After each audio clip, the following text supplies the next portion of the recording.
Ne facciamo memoria nell'aspersione con l'acqua benedetta che si può fare la domenica all'inizio della messa. We're recording this on a Tuesday night, and Pope Francis passed away Monday morning. Of course, we pray for the Pope and the repose of his soul. Welcome back, everyone. We are looking back at this past week's Sunday readings and looking ahead to next Sunday's readings. We know that most people attending Mass don't look ahead to the readings they'll be hearing.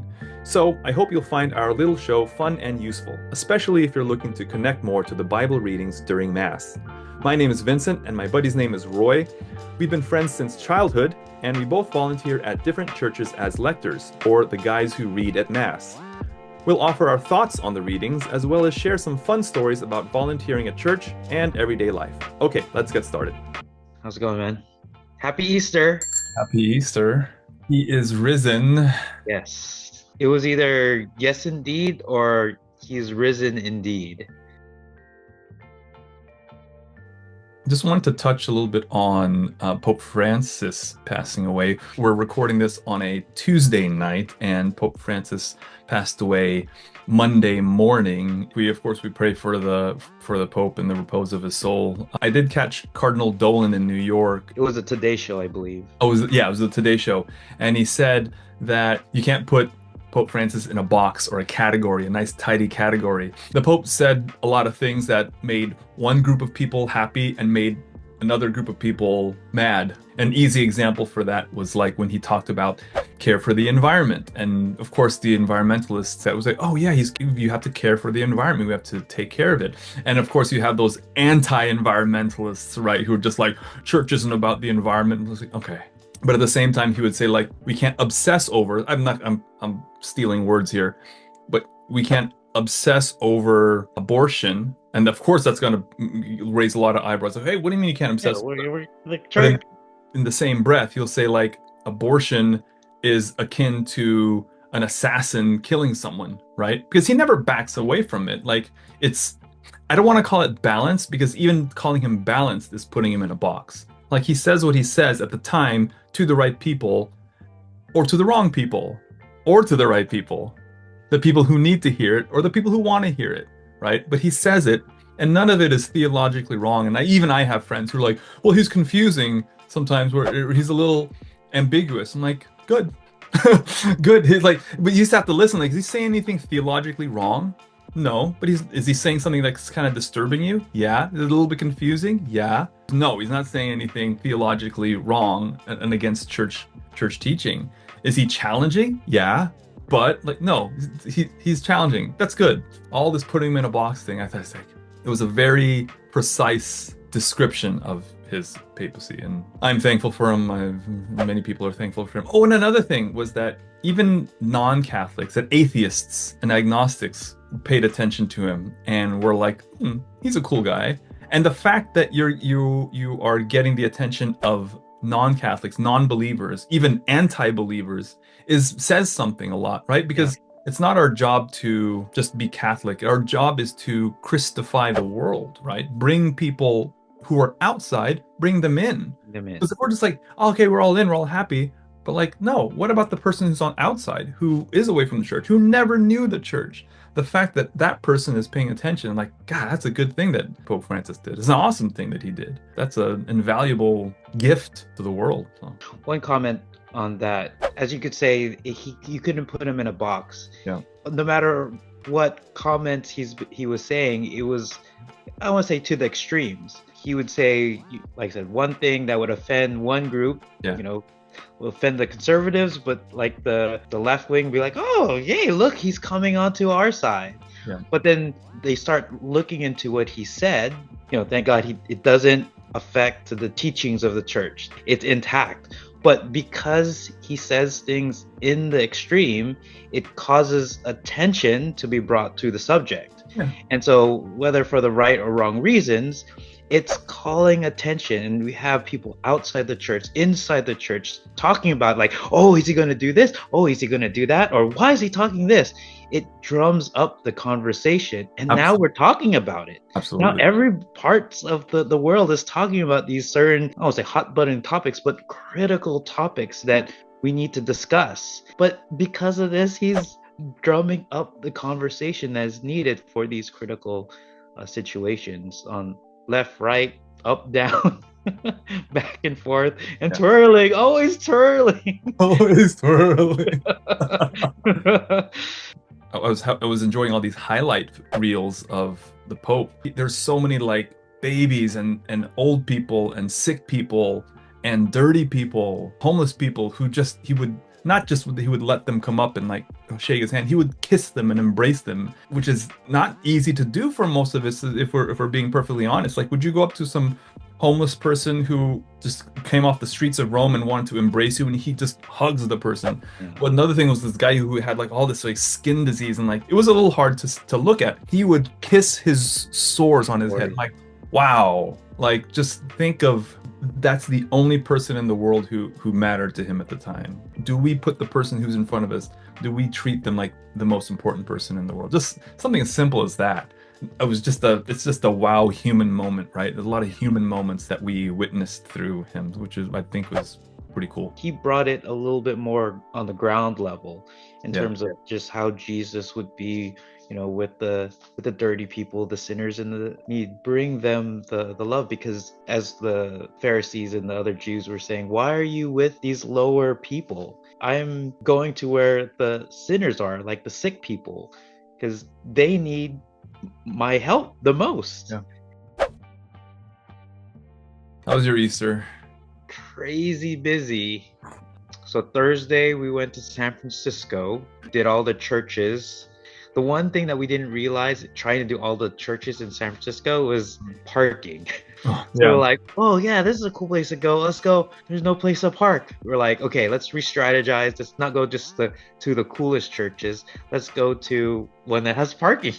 The coolest parking lots. Yeah, exactly. Did you go to St. Mary's Cathedral? Yes. Did you go to Old St. Mary's Cathedral? The one by Chinatown? No, we didn't go that one. Your church, St. Vincent de Paul. Oh, yeah. Star of the Sea Church. That was a cool, interesting church. Sunday, we went to Mass at, I think it's St. Anthony's. 505 East North Street, Manteca. I went on Saturday. Oh, I probably shouldn't say where I went to confession. But anyway, so I went to another church. They're wrapping up. I'm like, the website says 9 to 10. It's 9:30. Hold on, let me get someone, let me call Father so-and-so. Long story short, they finally got a priest, and they got a second priest also, because there's like not just me, but another guy came in, and then another lady, and then another lady. So like people came in, like, that's confession. It's the day before Easter. Yo, we gotta make it, man. Yeah. So I couldn't go Friday because again I was working, and then by the time I got to Our Lady of Peace, the line, right? I said, let me go to another church.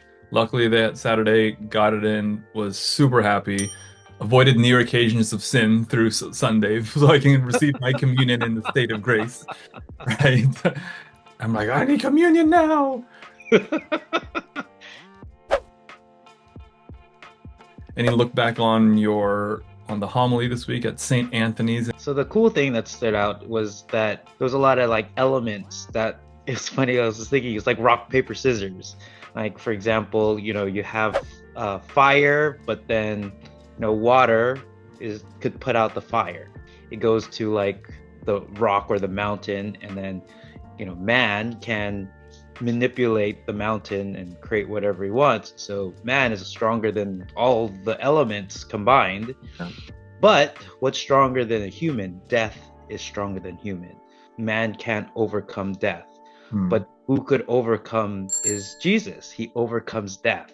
So the parable of the strong man is about how Jesus could overcome the strong man. If man is stronger than anything else but not death, Jesus overcomes death. Because I was like, where is he going with this? And then it leads to like, oh, that's pretty cool. One thing that our priest said, on Easter, we can't forget the suffering and the passion and the cross and the 40 days of sacrifice that lead up to Lent, and which all leads up to our Easter joy. There's no resurrection without the cross. So without the cross, we end up with this, what he called this Easter bunny spirituality, right? Which I thought was funny visually, which is all fluff. It's nothing. It's devoid of meaning.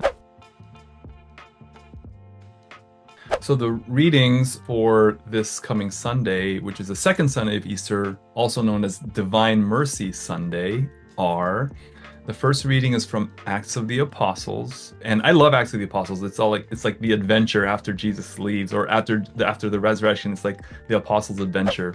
So the first one is where they talk about the many signs and wonders and how everyone brought like all the sick people, all the people with unclean spirits. They all brought them like in cots and mats, and they carried them. Similar almost to how people carry their sick and carry their loved ones to Pope Francis for a blessing, in a similar vein, right? And of course, Pope being the successor of Peter, that's exactly what we do to this day. And that we just want to be, people were brought there just to be in Peter's shadow.